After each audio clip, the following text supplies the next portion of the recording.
Good evening, I'm Dennis McQuiston, and welcome to this week's session of Open Line. I'm joined in the studio this evening by three very special individuals, Bob Ray Sanders, Mark Birnbaum, and Bart Weiss, the people who were involved with the documentary that you just saw. We'd particularly like your questions and or your comments. The number this afternoon will be 721-2468. Let's meet our guest. Bob Ray, welcome to the program. Thank you, Dennis. Good to be here. You're a Fort Worth native, as I recall. Yeah, you got it right. 18 years or so with Channel 13, is that right? You've done your research, Incredible. Yes. And now, of course, the talk show host for KLIF Radio. Everybody says that. KVIL. Everybody says it. That's and right. I have it written down. I know it's KLIF because I've been on your program several times. 570, 12 o'clock to 3 o'clock every weekday afternoon. You got it. You want to be my advanced man? Listen, you don't need an advanced man. Delighted to have you here and really enjoyed the documentary and look forward to some comments and questions from the people in Irving who are watching this program. Great. Thanks. Sitting on my right is Mark Birnbaum. Mark is an independent filmmaker. He's moved to Texas 20 some odd years ago, I suppose. Mark, I understand you worked with Bob Ray back at the old newsroom program on Channel 13, is that right? Back in the mid-'70s. You don't look old enough. He does, but you don't look old enough. I saw Bob Ray auction at the Shiki office back at the first Channel 13 auction. Is that right? Unbelievable. I understand that you're currently working on a new 26-part series for the Dallas County Community College District on what is health and well-being. Right? Mm-hmm. That sounds like an exciting project. It's a terrific program. I'm very pleased to be a part of it. Not quite as controversial as the program we just watched. I hope not. All right, I hope not too. Sitting next to him is Bart Weiss. Bart is director of the Dallas Video Festival. It's now in its 6th year at the Dallas Museum of Art. I understand, Bart, that you've taught film and video for several of the community and other colleges around. And SMU, UTA, UTD. Good. You know, director, producer, run a camera, whatever it takes, editor, the whole bit, I'm sure. Yeah, just about all the stuff that needs to be done. The two of you worked together on this documentary. Why did you do this documentary? Bart and I had wanted to do a piece about racism in Dallas for the last 2 or 3 years. It's just something we'd been discussing and had been looking for an approach to that, an angle. I'd heard Bob Ray read some of these letters on the air that he gets from a very small percentage of his listeners. I want to make that point, too. Bob Ray gave me a stack of mail about 3 feet high, and about 1/4 of an inch of it was racist hate mail. The rest of it was pretty laudatory. And was other kind of hate mail. Right, John. Okay. So I sifted through all his mail and pulled out these hate mail letters. And I thought it would be interesting to interview these people. What success did you have in finding these people, Mark? We had almost no success at finding these people. We found exactly one person who'd written a letter. Everyone else signing the letters used false names and addresses. So most of the correspondence that I sent to them was returned, addressee unknown, and I couldn't find phone numbers. So we did find one person, but we grew discouraged at that point. And we decided, having already obtained the grant from the folks that bring you this cable program. Yeah, we should point out that the money that funded this documentary was a grant from the foundation here. Right. So, yes. So you had the money, you want to do it, and now you've got a dead end, so to speak. We decided to go to professional racists, and we went to the Ku Klux Klan to get a well thought out point of view of what racists want, who they are, where they come from, what what makes a racist. Right. We also had they were very straightforward in their interviews with you. Yes, they were. They were easy to find. They were easy to interview.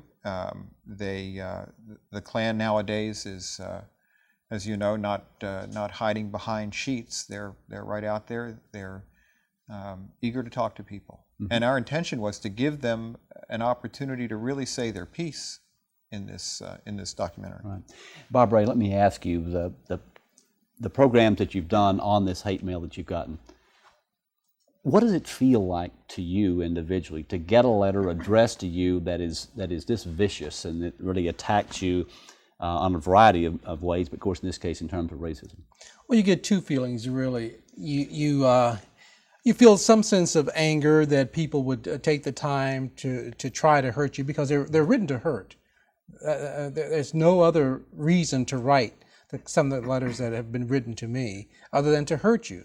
But you can't let it do that. You can't let it consume you. You can't let it distract you for too long. You take it and you go along. The other thing, though, is that it proves to me what I've been saying for a long time, that these people are there. They're your neighbors. They're my neighbors. And they're out there. But they won't use their own name, so we don't know where they are. And some of them will, some of them will. I mean, they've gotten accustomed on talk radio to not having to identify themselves except by first name or by somebody from Fort Worth or Dallas. And, they can hide behind the electronics, but still have their peace. They can hide behind a postmark, for that matter, but still have their peace. They know it's getting to the person they wanted to get to.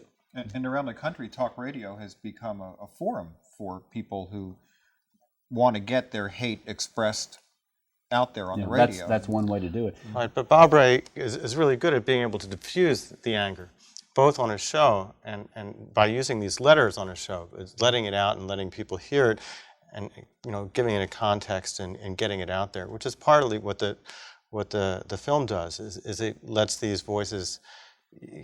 You hear them, you can understand them, and you can talk about them. Exactly. It's starting the process moving. In fact, I'm still getting apologies from people who either read articles or saw a TV show or came to the screening of Hate Mail at the Dallas Museum saying, we just want to apologize to you for all these people who wrote you those letters. And I said, you don't owe me an apology. They didn't write the letters. I mean, you didn't write the letters. I mean, so you don't owe me an apology. But there are people who feel, it's very stinging when you hear some of those words. And I'm sure that it's, and a lot of people don't understand it. Those of us who haven't been in that position don't understand that.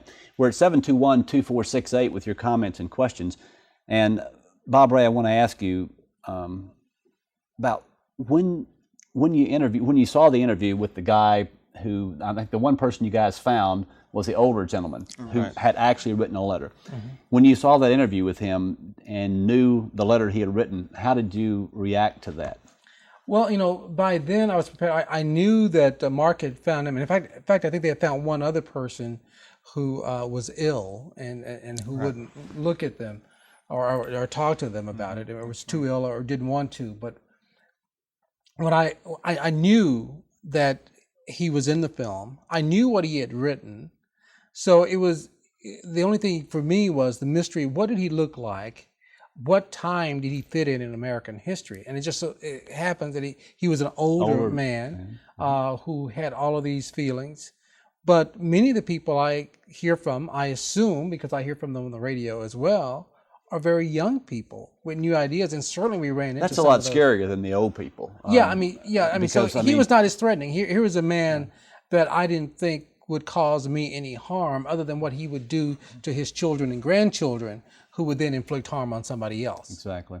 When you guys interviewed him, was he just as matter of fact as he was on the tape, or very much? He had his books and his resources, and he very calmly said that he thought the Holocaust was a myth, and he just couldn't come to any other conclusion from what he'd read.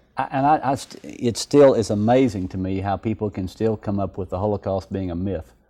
What did you ask him about that, even off camera or some of the other films? It's a matter of what facts you believe.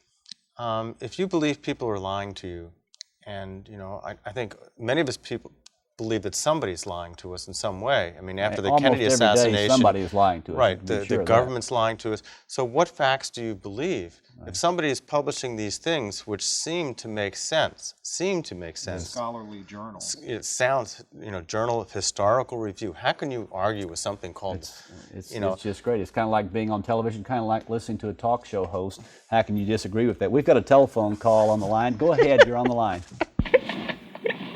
Go ahead, can you hear us? Yes, Dennis. This is Gene Crockett. Hi, Gene. I'm here in Irving, and of course, I'm not prejudiced. I watch your program, Dennis, on Channel 2. That's You're a heck of a guy, Gene. And Bob Way, I want to congratulate you on Between the Lines. I think that's super great, and I watch Tony Brown. But I was brought up by a grandmother who said that it doesn't matter what your outside exterior is, it's what your brain is made of. and that you put all the brains on a shelf, they're all gray, whether male or female, black or white, or what. But I do want you to know I have some apartments in Oak Cliff, and there's a drug house on Beckley right behind one of my places. And I have more respect for the Asians now because I have not seen any Orientals go into that crack house. So I want you to know I do think their brains are a little bit smarter than most of the people that I see go in there. But I do want to thank you all for the good programs we've put on. And I'm not prejudiced, Dennis.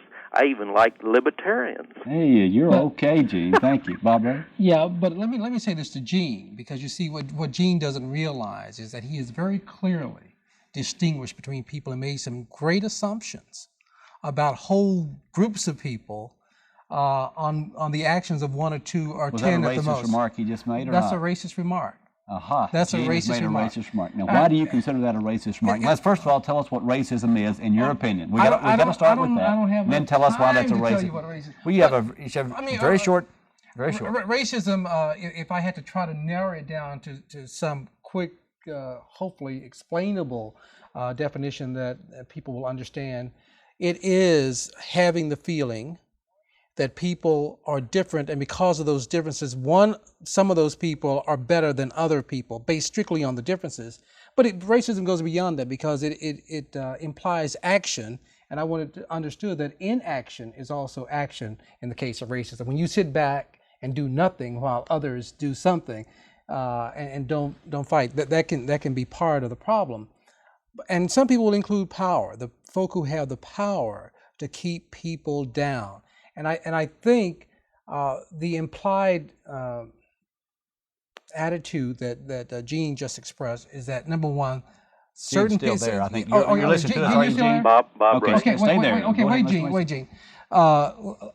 When you imply that somebody is better than someone else based on race, now you come to that conclusion based on something, but the fact that race has made them better as opposed to anything else.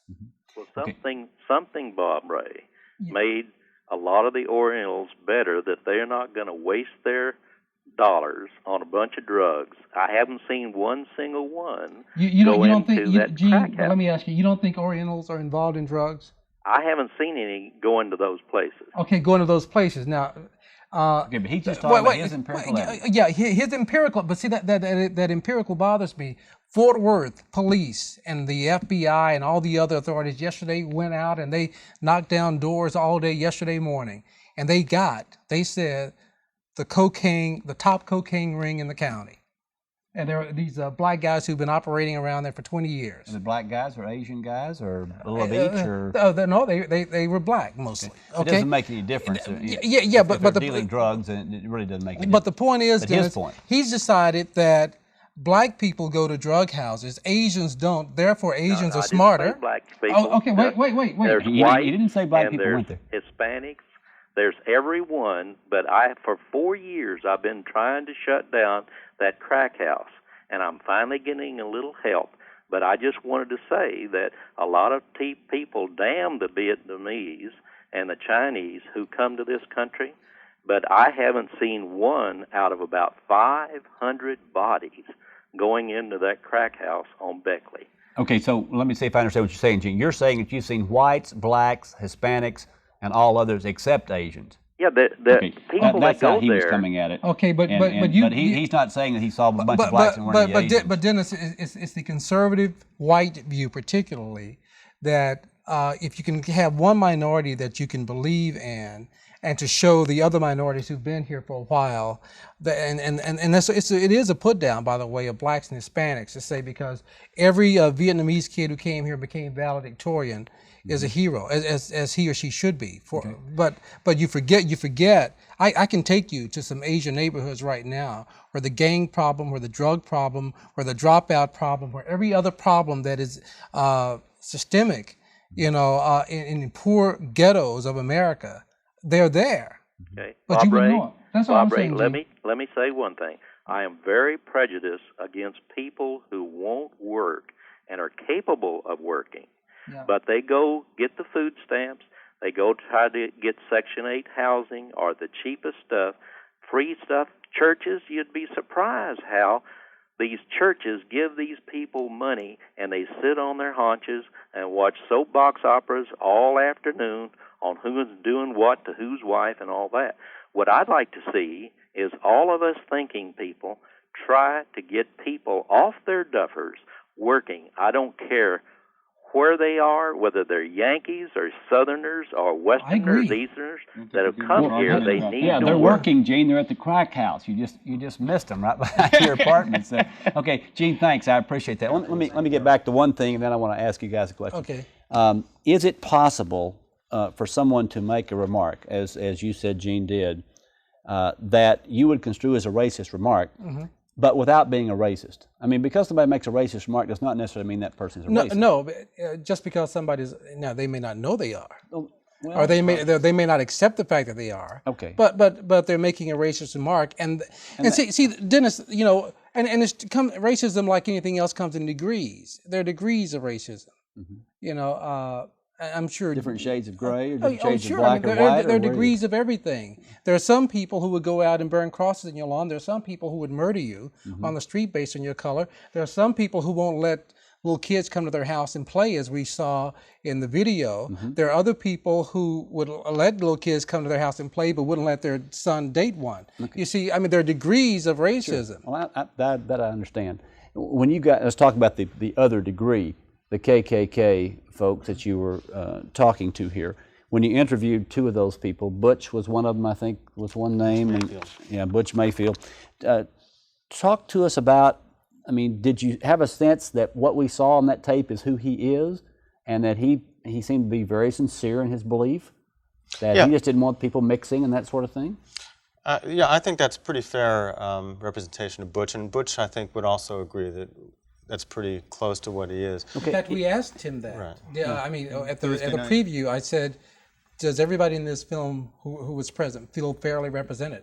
Everyone And he said yes. Yes, that's me. But here's a guy who's got, he believes that you shouldn't mix the race. Is that bad, that he believes that? Well, it's an interesting question. I mean, how is that different in some aspects, in some respects, from, say, a Orthodox Jewish family saying that people shouldn't marry other than Orthodox Jews? We're Catholics. What is the difference? That's what I'm asking you. Perhaps it's a matter of degree. And it's a matter of what you do about it. Well, I mean, if you decide that you want to keep your kids, if Butch Mayfield wants his kids to just have white friends and marry white people, we may not agree with that, but that's his. Isn't right. that his right to do It's that? clearly his okay, right. Same thing with the Orthodox Jewish people. If they want to marry totally within that, that's their right. Right. As long as Orthodox Jewish people don't try to enact laws or create a situation that suppresses other people, suppresses non-Jewish people. That's probably the clear difference. Or make threatening remarks. I mean, he does say if it becomes your uniform. If your skin color becomes your uniform. Or if we have to shoot the arrow, then we will. I don't see the Orthodox Jewish community wanting to take arms. How about we get Muslims? I mean, let's face it. The biggest religious group in the world is Muslims. Their religion is their government. I mean, doesn't that bother you in terms of, aren't they racist, Bob Ray? Well, first of all, not all Muslims' religion is their government. No, but and we have to separate that. But, a big, vast majority. Wouldn't you say that? But Dennis, here's what we've got to look at here in America, because we're in a unique situation in America. We were founded on these great principles that declared us all equal, whether we would be or not. And here we are, been fighting these people who would deny us the same rights as you or you What rights or somebody. are you talking about? The rights not to. People have a right to write you a letter and say whatever they want. Well, Don't they? that's debatable, whether or not they can write me a letter and say whatever they want, based on whether or not it's a threat or whatever. Okay, It is true that in terms of figures of speech, I have no problem with the KKK being racist. I have no problem with anybody articulating racist remarks and attitudes. I have no problem with that. Because, as I said in the video, we're not going to ever allow them to get away with acting the way they once acted. We're not that we're not going to allow. The freedom of speech I will protect, and even if it means that they hate me, I can't stop anybody. It's not about love. I don't care. I don't want you to love me. You're so lovable, though, Bob Ray. I mean, you're just, how can anybody get mad at you? But they do. I mean, and even though they hate my views, I don't want. It's not about love. It is about respect, and it is about equal access and equal opportunity. That's all we're talking about. That's what we're going to talk about: equal access and equal opportunity. We're at 721-2468. You have equal access and equal opportunity. I want to get back to this thing with government, then I'm going to come back to Bob Ray on it. You've said something about, Mark, something about the Jewish people are not trying to pass laws. Is the Ku Klux Klan trying to pass laws to discriminate? I think if you look at David Duke recently, he denies that he is currently in the Klan. I guess he's not currently in the Klan, but they have a constituency that is looking to create legislation, create a situation that favors their point of view. Okay, but let's talk about affirmative action as a situation. Now, and look at it. If you guys, you talk to these people, Bob Ray, you talk to these folks. Let's assume. Let me give you an assumption. Let's assume for a minute that there were some problems with people discriminating. Do people have a right to discriminate? Do people have a right to discriminate?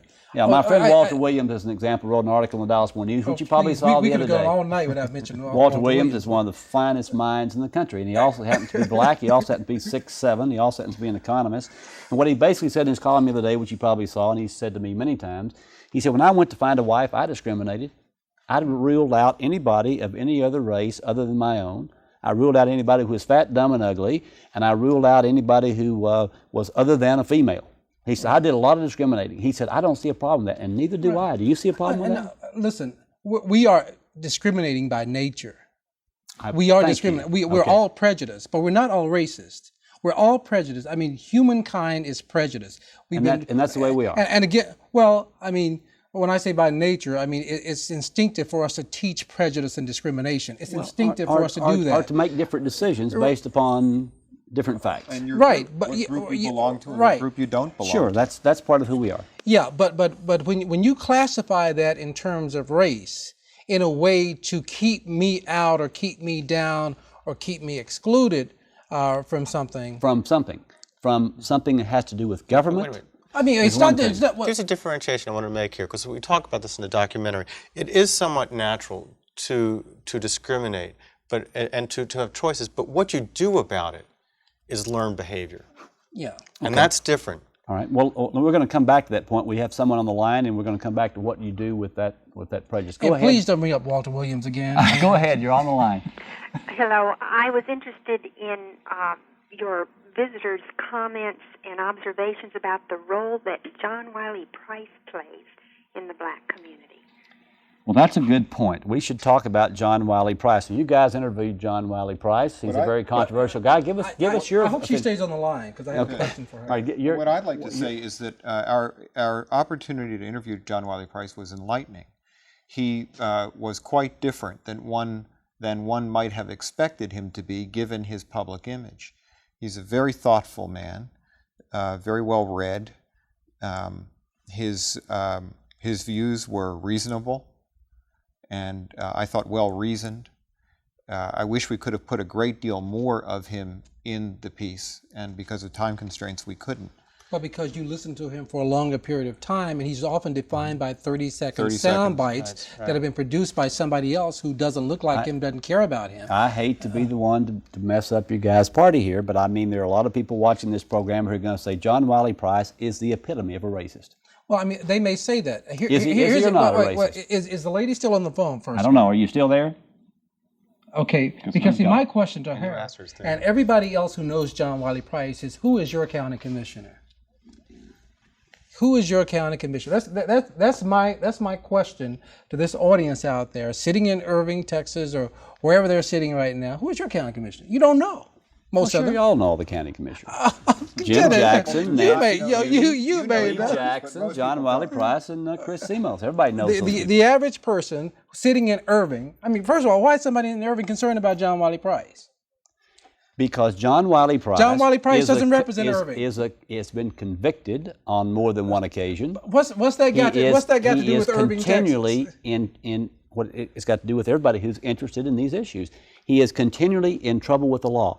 Now, Martin Luther King was continually in trouble with the law. Thank the Lord, he was continually in trouble with the law. Because had he not been continually in trouble with the law, I would still be excluded from perhaps even being in this building. Did Martin Luther King break people's property, break people's limbs? Did he do any of those things? Did John Wiley Price do any of those things? I believe he did. Well, did John Wiley Price break anybody's limb? According to him, he did, and not on purpose, but he did. He puts himself in harm's way.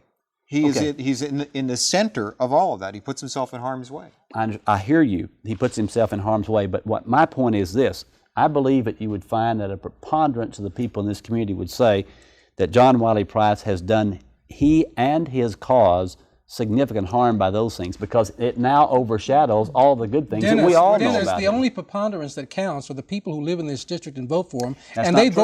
voted That's for not him. true. They voted for him That is 3-1 not true. against his opponent. No, that is not true at all. And let me tell you why it's not true. Why? Because what you have done and what John Wiley Price has done is create a pocket of we against them.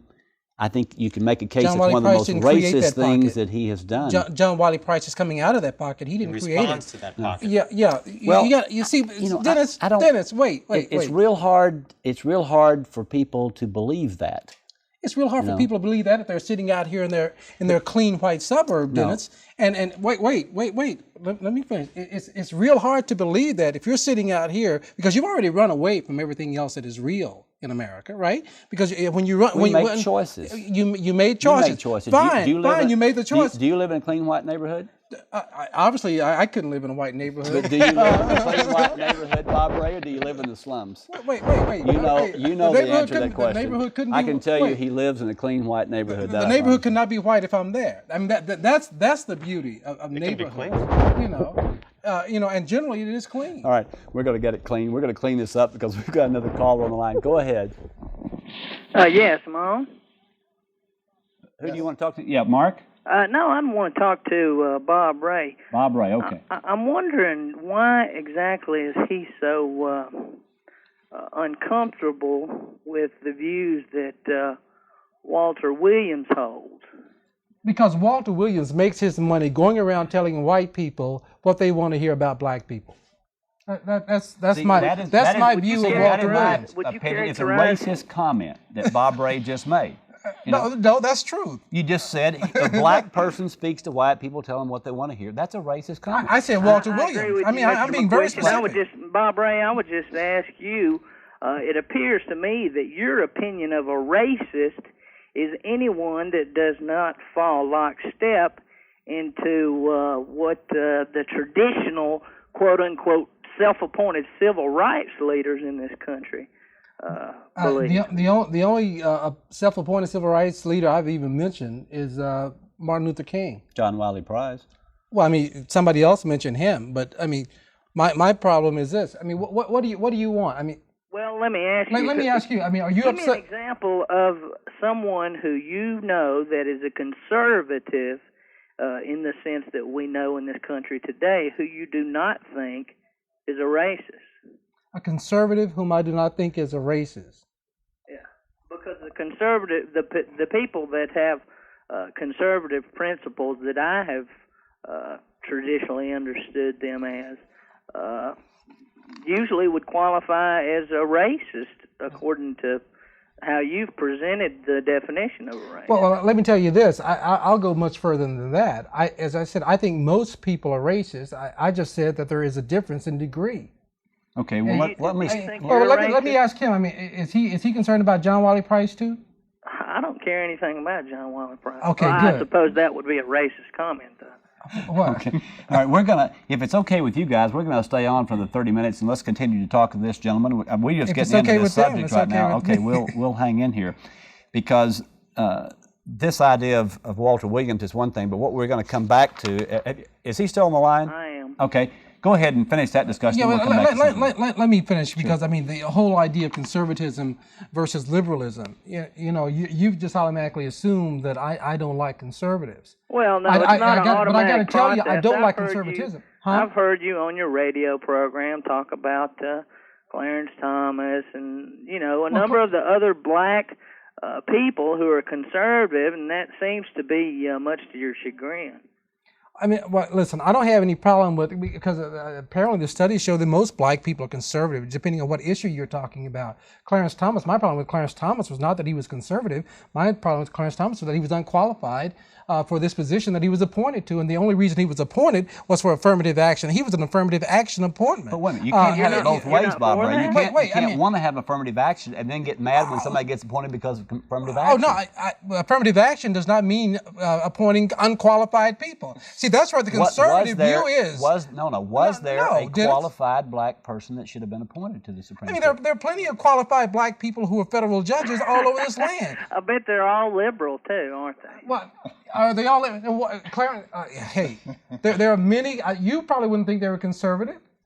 I mean, I loved it. Many of the people who just love Clarence Thomas because he's conservative and he carried the water for President Bush and hopefully will carry the water for him even more. I bet you they sat there and hate him every time they saw his wife sitting next to him. I didn't hate him. I'm a Christian, I'm saying I bet you most of the people hated him, man. That's all I'm saying. Upon what do you base that opinion? I base it on the opinion of having lived historically all of my life right here in Dallas, Fort Worth, Texas, having to deal with those of you who call yourselves conservative and ask me why I have a problem with the conservatism. If I had grown up in this area liking conservatism, you would have had to thought me to be a fool, because how could you have wanted to exist what was existing when I was growing up in Dallas and Fort Worth, Texas? I'd have to be a liberal or a fool growing up here. Well, and I don't think I'm a fool. Well, you may, but I don't. Thank you for calling. We Okay, appreciate the call more than you know. Thank you for calling in. Okay, make some sense out of what we've been talking about here, guys. Jump in here because thanks. we've got Bob Ray riled up here. Thanks a lot. So, Well, my feeling is it was the conservative tradition that was fighting against civil rights legislation in the 60s. And in 1992. Right. I mean, are these people that all minorities should be embracing? well, let me ask you this. Do you think that civil rights is the same thing as racism? I mean, are we talking about, can you not be against certain things in civil rights without being a racist? I don't know. Give me an example, Dennis. Let me give you an example. Let's take affirmative action as an example. Let's say that you are a policeman in the Dallas police force. And let's say you're white. And let's say you've been with the police force for 10 years. Mm-hmm. You've done a good job. You've done everything right. And let's say that there's another police officer there who has less seniority, less talent in terms of the awards they've gotten and the raises that they've gotten. Let's say there's a promotion. And in that police force, the black person is promoted over the white person, less qualified, or even if they were equally qualified, they're promoted. Let's just say they're equally qualified. Because I was going to say, who decides the qualification? Okay, let's just say they're equally qualified. Okay. Just to make it really real simple. So equally qualified, the black one is promoted, the white one is not. Okay. Is that the way it should be? Well, If you have an historical racist organization, Well, is any organization not historically racist? not in America. In your opinion? Not Okay, in that's America. what you're saying. Every business is. Yeah, Okay. but wait. No, let's take out the theory, Dennis. Okay. Say you're doing the hiring. Let me put the question to you. Okay. Because you can guess what I would do. Let me put the question to you. You have two equally qualified people. Let's say they have the same level of education from the same school. Mm-hmm. They have the same amount of experience in the trade. Mm-hmm. You have an organization that has no minorities in it, mm-hmm. and you have two people come to you. They're equally qualified. Mm-hmm. One's black, one's white. Whom do you hire? I hire whomever I think is the best candidate. Okay, wait. And if I decide to make that decision based upon black and white, that's my choice because it's my business.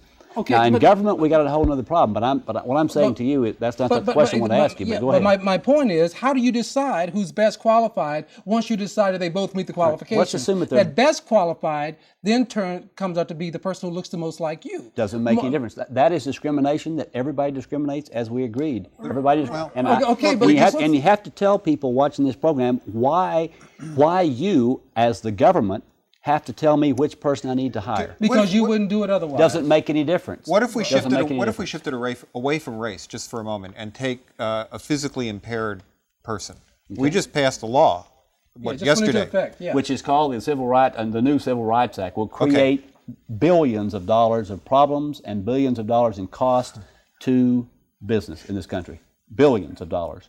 And it will discriminate against people more than they've ever been discriminated in the past, in my estimation. It will be a lawyer's relief act. It's what the ADA is. What of the people, the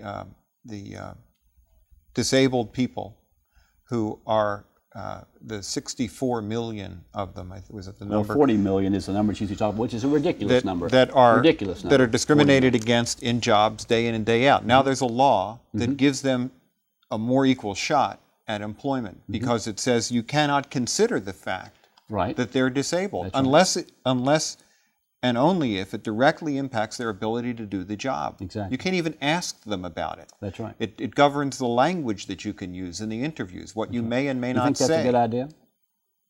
I think it's a good idea. I think Why do you think it's a good idea? Because it gives people who have been historically discriminated against in an your equal opinion shot. And in their opinion. And in reality, in many cases, I will grant you that. Okay. But what you're saying is the government then is coming in and taking a role in what is essentially a private transaction. You want a job, I've got a job. The government says, I've got to give you the job. Now, I've got to say to you that there are a lot of people watching this program, and I happen to be amongst them, who believe that that is not government's proper function. Okay, so Dennis, let's just take it out of unemployment, because when we talk about civil rights, using that same argument, then Lester Maddox was right in closing his restaurant before he would serve a black person. Absolutely. That's his. I don't think he was right, but I think he had the right to do it. That's the difference. I disagree with him, but he had the right to do it. So the laws that are on the books, basically, that said black people can't come in here. If all the Denny's restaurants right now say we're not going to accept black people in the restaurant today, they have the right to do that. I would think they should have the right. They don't have the right under today's law. But I think they should have the right. They would be stupid to do that. They have the right to refuse service to someone based on their race. I'm saying that should be their decision, not the government's decision. Not in my country. Well, I mean, I think that government should reflect some of what we are as an enlightened people. Actually, but that's not what government is. Government is the sole arbiter, the sole power of force in this country. And when they do what they have done with these laws, what they say is, we will decide based on political pressure what is right and what is wrong. But that's awfully nice. It's not if you happen legal to or be illegal. White and male. No, it's not awfully nice. It's awfully nice to say, things should be the way they are. Everybody should have a fair shot. But I can make up my own rules as long as I'm white and male, and I can make the rules the way I like them to be.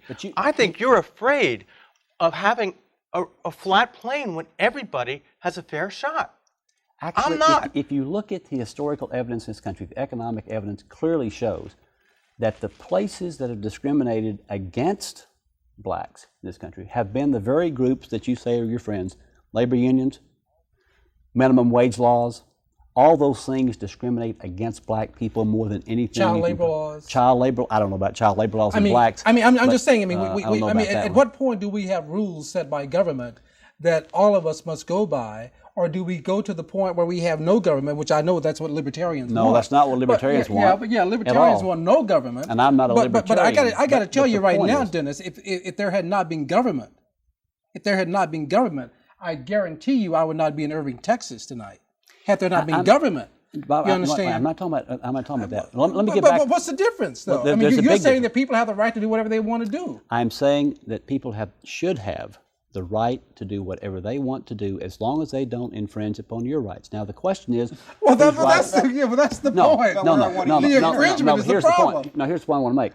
You have no right to any job of mine. You have no right to my property.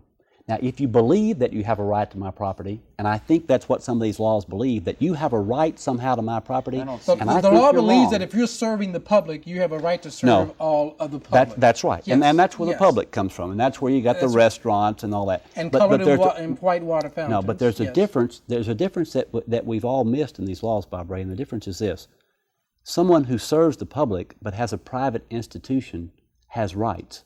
Okay. Now, a public institution, a bus line that is owned by the government, discriminating in that is ridiculous. Anything that has to do with government, and we treat everybody equally under the law. That is the way it should be. That is not always the way it has been, as we all know. Okay? But the difference is simply this. Once you decide that the government can get on the right of somebody, get on the side of somebody who can infringe upon my personal property rights, then you have created the problems that we've got right now. And I want to get back to the point I was originally trying to make with these two people that we're trying to promote. Okay. The question is this: if we promote the black person because he is the black person, will that create resentment with the white person? The point is, Just answer the question. Yeah, the point is, Will it he or may. not? In general, would you say? Okay. Yeah. Okay, now let me turn it around. If we promote the white person simply because he's a white person, will it create resentment in the black person? Well, it happens every day. Yeah. Okay, but here's my point. The point is, if we have a law that says you must promote the white or you must promote the black, you are absolutely going to alienate the other person regardless of who it is. You don't have any if it's law on the that basis of says race. that. Oh, we do. Dennis. We got You don't affirmative have- action. Affirmative action Affirmative doesn't action say that you got- absolutely no, it says doesn't that. say that. It says that, and it- the it- results are that way, and you know it as well as I do. I don't know what the results are. The results are are not good enough. people but- get promoted on the basis of race. Well, I mean, the opportunity. It is a The reverse opportunity. discrimination. There's a Dennis. difference between the getting a chance to be promoted, to even be in there, given a chance to be the other half. the affirmative action Before, law, it was a choice between one white and another white. Now, at least there's a white and a black to be gotten that choice. And that's a significant thing. And if the government doesn't come in and say, hey, something's wrong, we got to do something, there won't be any. It'll be all the same thing it's been. And it's real easy to say when you're in charge, when you have the power, it's like we don't have to worry about these other people that come in here. They don't have a shot. And if you don't have a shot, you're not going to get anywhere. Fortunately, I have the power, and we have someone on the phone. Thank you very much for that. Go ahead, you're on the line. Hello, I just want to make a comment. Obviously, listening to this conversation, it's clearly that the gentleman, I assume it's the commentator, I came in a little late, the host of the show. Now, give It's me not- a superhero Pardon guy, me? Dennis McQuestion. Pardon me? I'm talking to the director. Don't worry. Go ahead. Okay. I think clearly there is a total lack of understanding of the nature of institutional racism. Well, tell us what institutional racism is, because I Institu- had that on my list. We just Okay. hadn't gotten to it Sure. yet. Institutional racism is an attitude which overtly and most of the time covertly acts against a total group of people, most of the time who do not look like the majority group, in a way that the majority group is not able to move forward, advance themselves, not able to get jobs, live in certain neighborhoods, get equal opportunity, without those persons thinking about what's going on. And without an outside agency, whether it be law, whether it be what have you, that institutional racism will continue to affect the society. Okay. Well, you've said institutional racism is a feeling. Is that what you said? It is an attitude. It is An attitude, You're okay. right. It is an attitude. An attitude by toward whom? the basically majority or subjugated group within a country. All right. But would you say that the majority of today's people who are entering the workforce in America are white male? No, that's not what I'm talking. No. Oh no, I'm not saying that. No, Okay, I'm not well, saying that at all. because that's not true, No, you I'm know. not saying that. What I am saying is that if you look at the workforce, the people who are in power in this country, from the White House to corporate America, are basically white males. Yeah, and what he's saying is that the majority of the people hiring those people entering the workforce are still white males. Yes. And for the most part, regardless of the number who's going to be entering, the people are going to have the most opportunity and the most advances, regardless of educational background or whatever, will be the people who look like the ones doing the hiring. Well, let me ask you a question. facts bear it out. Let me ask you this question, Barbara. If I am an employer, what is one of my major driving forces as someone who owns a business? To make a profit. To make a profit. Thank you. Right. Now, if in fact I can hire, let's say the situation is this. Let's say I can hire a person who will work for $5 an hour and he's black, or I can hire a person who worked for $10 an hour and he's white, and their talents are roughly equal. Which one am I going to hire if I'm interested in making a profit? The $5 an hour work. Exactly. Now, if we have a law like minimum wage that says, let's just put both wages down, that I've got to pay $4.25 to both of them, which one am I likely to hire if I have any idea at all that I don't like the color of the other one? Which one am I going to hire if I have to pay the same wage? The more qualified person. Well, let's assume they're equally qualified, though. And Let's probably hire the one that looks like you. That's right. That's my point. So my point is this: minimum wages, even though they're pushed by people who are trying to do good things. You and I have had this discussion many times about people who try to do good things, Bob Ray, but they do the wrong things.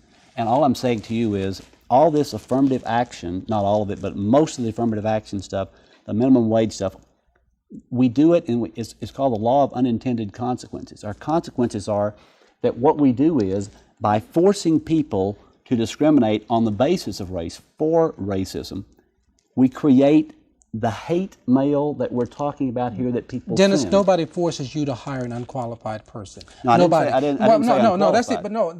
that's the implication in affirmative action, is that you're going to hire somebody unqualified and somebody that you could have got somebody who was better. If you hire an unqualified person, regardless of his color, that's your problem.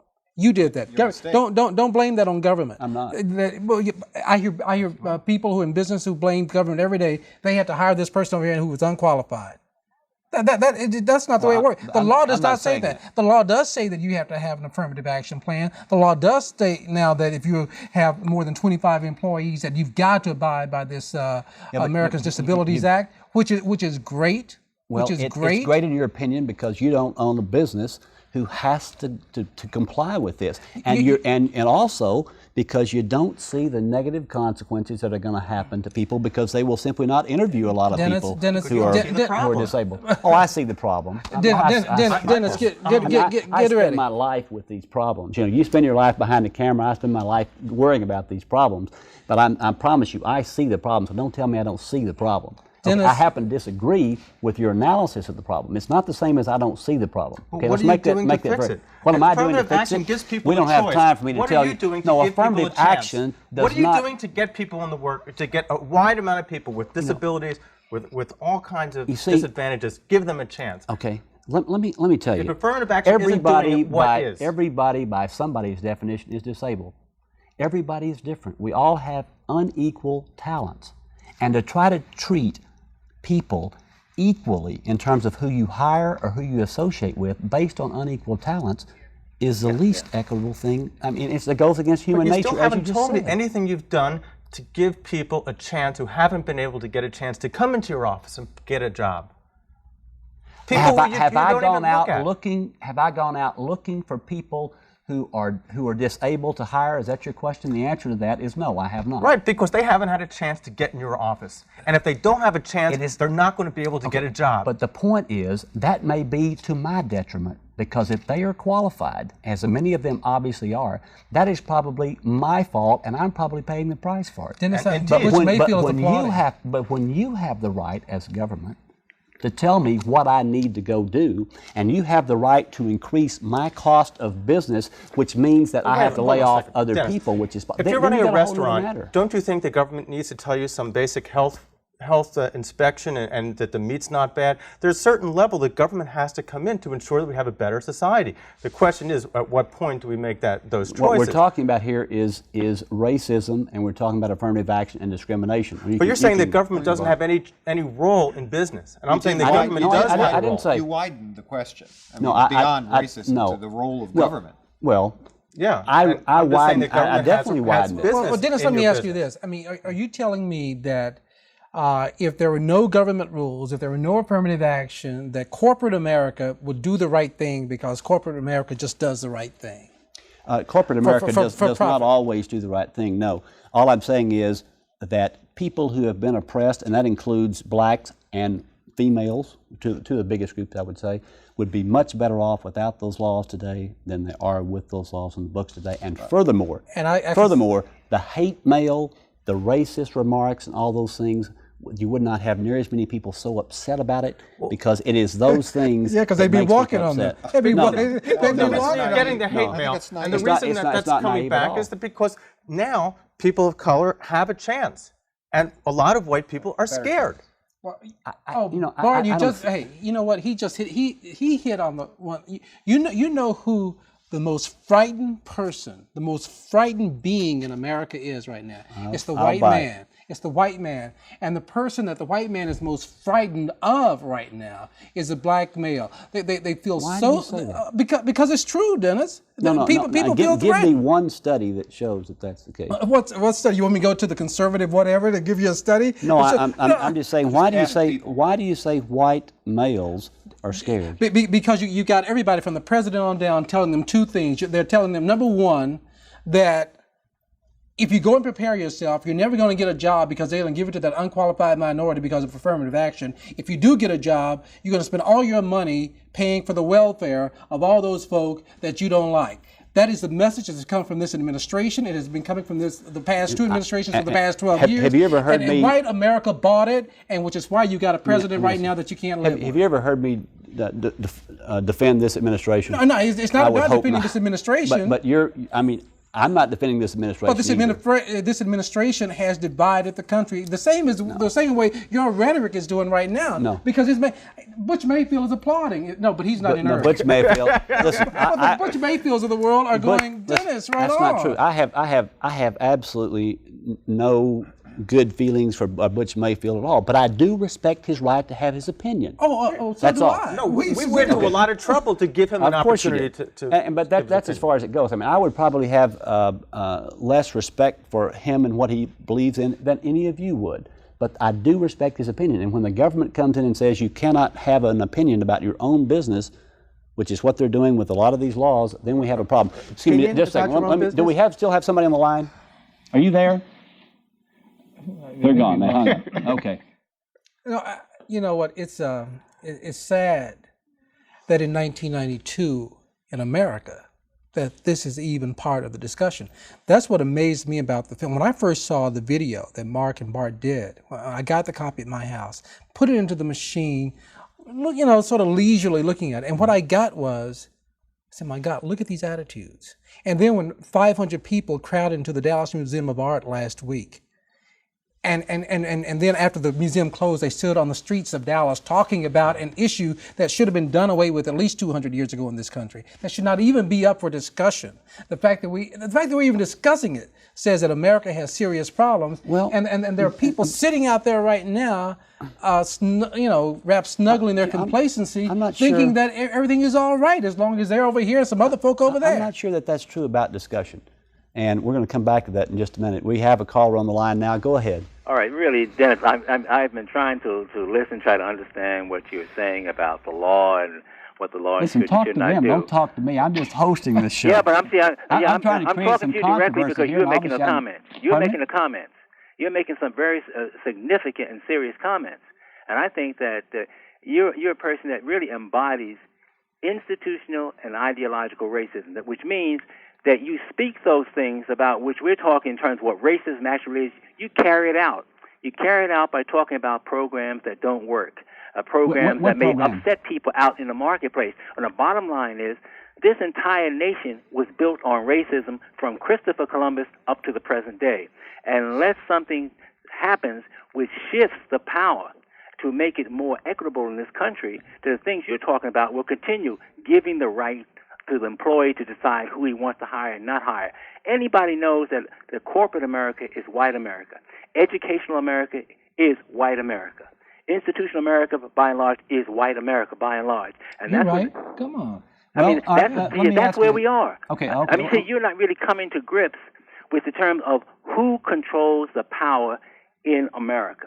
Well, You're not coming to grips with that. It's not a question of who controls the power in America. One of I the think great it is a things. question. It's a major One of question. the great things about America is we all have power. No, but We yes, all have yes. power. For some people, yes. If we all, the question is, if we all have equal power, why is it? If we all have equal That is power, true. why is it do not? What all power do we do have not with have the power equal that you've got? opportunity to move ourselves ahead. Okay, Why is it not equal representation in the marketplace? Hold on a minute. Yes. All right, hold on. I can't. You're too far ahead of us. Okay, here for let a me second. stop. Okay, hold go on ahead. for a second. Go ahead. Okay. Dennis. Everybody has, not everybody has the same amount of power, but everybody has power over their own lives. Some people don't have as much of it as others. Sometimes it's economic, there's no question about that. Sometimes it's intellectual. Is there any doubt about that?